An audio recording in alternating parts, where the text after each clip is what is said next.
Hey friends, I'm back with a new activity for you this week, and this one has to do with sculptures. So we talked a little bit about sculptures when we were making our clay that we used with that salt dough. This one's a little bit different and it requires some different materials. The artist that inspired this activity, and some of you guys may have done this a couple years ago with me, but the artist that inspired this was Dale Chihuly. And Dale Chihuly is one of my favorite artists. I love his work. He actually makes sculptures out of glass, which is really, really awesome. I'm going to attach a link to a video so you can watch a little bit about what his artwork looks like, and you can see the things that he makes. He uses such bright colors. One of his main goals is to use as many colors as he possibly can throughout all of his artworks. So between that and his glass, he comes up with these beautiful glass sculptures that he puts outside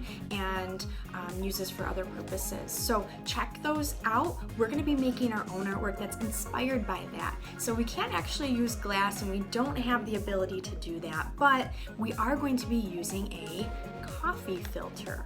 Okay, so we're going to be using that along with some fun bright markers, so you'll need those two things for sure, and I'm going to list the other materials very soon. So let's get started with those two things, and then we'll go ahead and start putting our sculpture together. Right, friends, so we are going to be making this Dale Chihuly inspired sculpture today.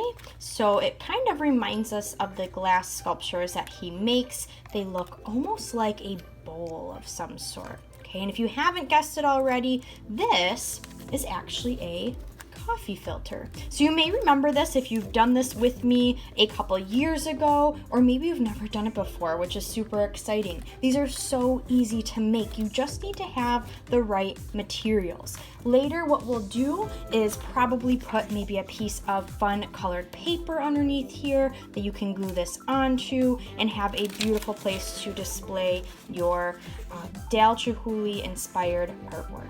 Okay, so in order to get started, you just need a couple things. You will need, for starters, a coffee filter, just one. Okay, unless you want to make more, you can always do that, but I'm just gonna use a plain coffee filter. I also want a piece of paper, okay, and this is going to be scrap paper. Mine actually already has a bunch of marker on it, and the reason why we're using this scrap paper is because of this. So when I put my coffee filter on here later and I start to use color on here, what happens is this is so thin that it leaks through and it goes right onto my paper. So that is what I'm trying to avoid, is getting my nice table all covered in marker, and you may need to be able to do the same. So find a piece of scrap paper. It does not need to be white. You could use a couple sheets of lined paper, or you could even use maybe old newspaper or cardboard, whatever you have lying at home, okay? Later, if you decide you want to keep this and make it into your own masterpiece, you can, or you can just recycle this someplace else, okay? So the other things you will need before we can get started today are markers. Okay, I'm using Crayola washable markers, but any markers you have at home should do, and they should be just fine. And you get to choose the colors that you want. So go ahead and grab those when you can. A couple other things that you need in order to make this sculpture is a plastic cup. I use plastic because it's something that I can throw away at another time. I'm reusing mine, so you can actually see that there is some residue left over from the first one that I made, and that is why I'm using a cup that can be thrown out, or a cup that can be recycled, or something that I just am not worried about having color stain it. Okay, so you don't want to use one of Mom's really nice glasses or cups. You want to use something that can be recycled. Okay, now a couple more things that you will need for this later on, and we don't need them right now to get started, but at some point you will need to have liquid starch. Okay, now you can find alternatives to this. I found mine at Wegmans, but I'm sure they have it at Tops and Walmart. Maybe they come in smaller sizes. Maybe you want to try to use something else. You can totally do this project with just water. okay? The only difference is that the starch actually makes this a little more on the stiff side. So if I used water, I would still get the same effect. So it would look kind of like the colors are blending into each other, and that would be totally fine. What the starch does is it actually makes your coffee filter stiff. Okay, so I can even show you right here that these pieces are going to kind of peel apart from each other because they were stuck together from that starch. Okay, so that's what that does, and it makes it stay in this shape, and that helps with our sculpture. But it's nice because coffee filters actually have this shape to begin with. So you can always use just water if you don't have that starch, and just your coffee filter will be a little more flimsy or movable. Okay, I put my liquid starch into a $1 container like this. Again, something that I don't need to keep or I have just laying around the house or the garage. Maybe mom or dad will have something like that for you. And I use 1 part starch and 1 part water. Okay, the more starch you have in there, the more stiff your overall coffee filter will be, but I kind of mix about half and half, and you really don't need a lot of this. You can use just a little tiny bit to get your coffee filter finished and ready to go. Okay, if you're doing a lot of these, then maybe you'll want to fill it up a little bit higher, but really just a little bit will do you just fine. Okay, the very last material that I have out today, I use this old pan that I have at my house, and I'm using this to put later on my cup on and my coffee filter so that there's a nice surface for me to keep my table clean, and it's not going to soak through what's underneath. So maybe if you have an old platter or something, maybe you can do this in the grass outside, would be even better. That way you don't have to use anything underneath it. But just make sure you're protecting your surfaces whenever you decide to do, and that you're not ruining some very nice table in your house, okay? Definitely check with mom and dad before you do any of these things, and make sure that you have these materials and that you're able to go ahead and use them all together in a nice safe space that's not going to ruin anything. All right, so let's go ahead and get started. I have my scrap piece of paper here and my coffee filter, and I need to decide what colors I want to use for my final artwork. Okay, so I have this really quick diagram for you of the color wheel, and I have this hanging in my classroom, so if it looks familiar, it's because it is, and you may even find it in your sketchbook that you may have brought home this week. Our color wheel, if you remember, is in rainbow order if we go around the entire circle. What I wanted to show you about this, though, is colors that are going to go well together. Okay, so colors that are next to each other on the color wheel will look good if they blend into each other. Okay, so red and purple, or maybe green and yellow. Okay, all of those colors that are touching on the color wheel will look good together. You just need to be careful about some of them. Okay, if a color is across from another color, so for example, red and green, which you guys may already know, that red and green tend to make brown when they meet. Okay, so purple and yellow, blue and orange, those colors tend to make brown, and sometimes we don't always want to use the color brown. So I'm just suggesting that you be careful with the colors that you choose when you go ahead and choose which markers you want to put together. Anything that's kind of close to each other on the color wheel should work fairly well. Okay, so if you have extra coffee filters, you can always experiment with more than one and see what happens, but that's just my tips and tricks before we get started. Okay, so I have my scrap paper down here. I have my coffee filter. Now my coffee filter, if I hold it this way, is going to be popping up. Okay, what I want to do is take that side and set it down on my paper so it's kind of like a giant bubble right now. Okay, I'm going to use my hand to flatten that bubble out and kind of smooth that as best as I can. Okay, and that will allow me to color on this a little easier. If I use it the other way, it's gonna stay popped up and it's going to be a little bit harder to keep it down. So what I like to do is flip it that way and keep it nice and flat. Okay, so I'm gonna go ahead and choose my colors now. You can choose colors that you want to use, and you can put them wherever you want on your coffee filter. So I put my colors, again, colors that look nice next to each other. I put them near each other. I put some red and some purple and some blue on here. And when they hit each other, when they were blending, they kind of made this almost like a tie-dye effect is what it reminds me of. So you can put your colors wherever you want.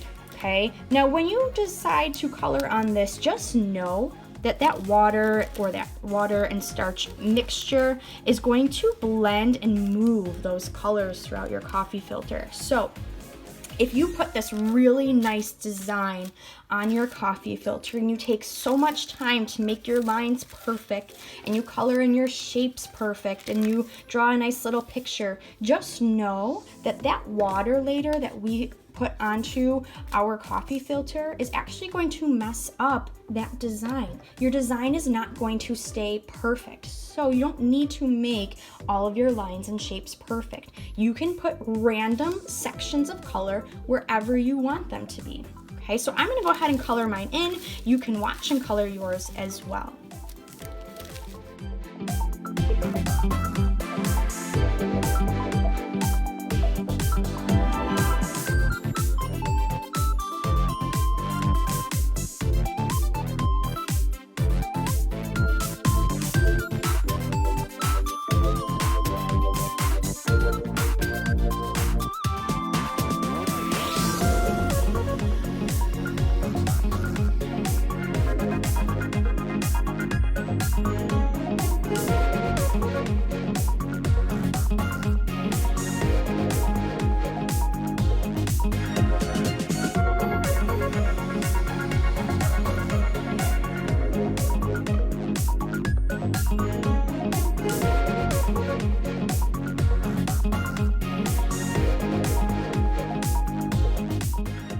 All right, so as you can see, my coffee filter is completely covered. I tried to cover up as much of my, or as many as my white spots as possible. Okay, maybe I'll go back in and fill in just a couple. If I leave white, that's fine, but just know that a lot of that white space that you leave will stay white. So I used the side of my marker like we've done in the past to put that color on there, and it made my marker strokes nice and wide instead of using the tip, because remember that tip makes really thin lines and it takes me a long time to color. When I use the side, I get those wide marks, and that's not, or doesn't take so long to color that space in.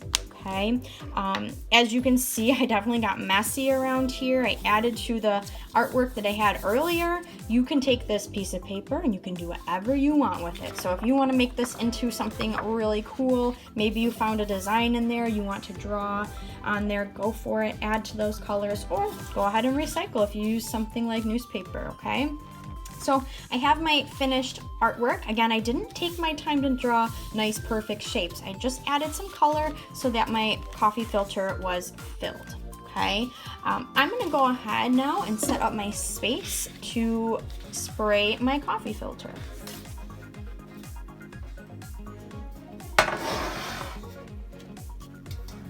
So I have my pan underneath that has a space for me to spray my starch and water on without messing up my table.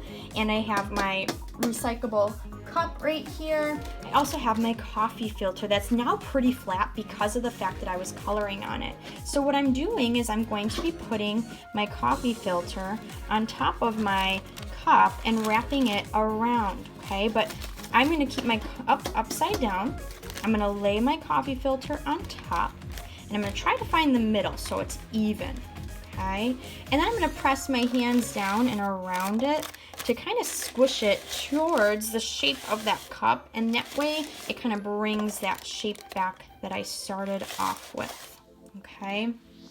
So there's my coffee filter. It looks a little something like this. Once you start spraying that on there, it will kind of stick to the cup. It's going to be very drippy, so be very careful, okay?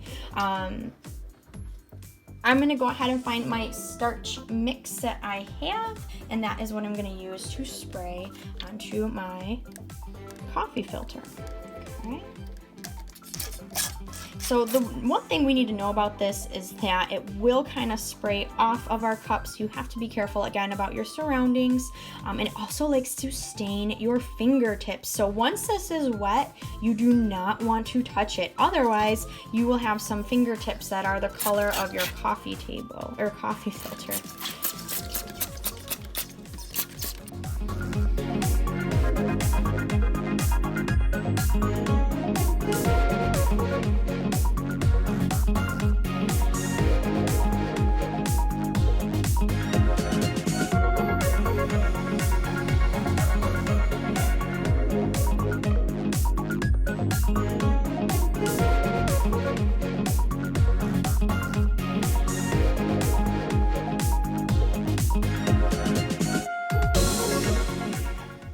All right, friends, so my coffee filter is completely covered and it is pretty drippy. So again, I don't want to touch it. You can already see the marker that's on my fingertips from lifting that up. You want to make sure you have the whole thing covered and so that it's shiny, and make sure that you covered it so that those colors blend together. Okay, now you have a couple options. You can leave it overnight to dry, or you can put it out in the sun and it will dry pretty quickly.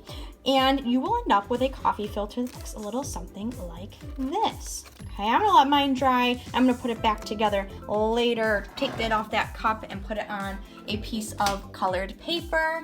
But that is your next step. If you would like to take this sculpture and glue it onto something, you can do that. I cut this piece of blue paper. I'll put a piece of tape or maybe a little dash of glue on there and stick it to my paper, and then it looks like a nice piece to be displayed. Okay, now remember, a sculpture is something that we can look at from all sides. So when I look at it, I can look at it from the side, the top, the other side. I can move around it and see the whole thing. Okay, a sculpture is 3D.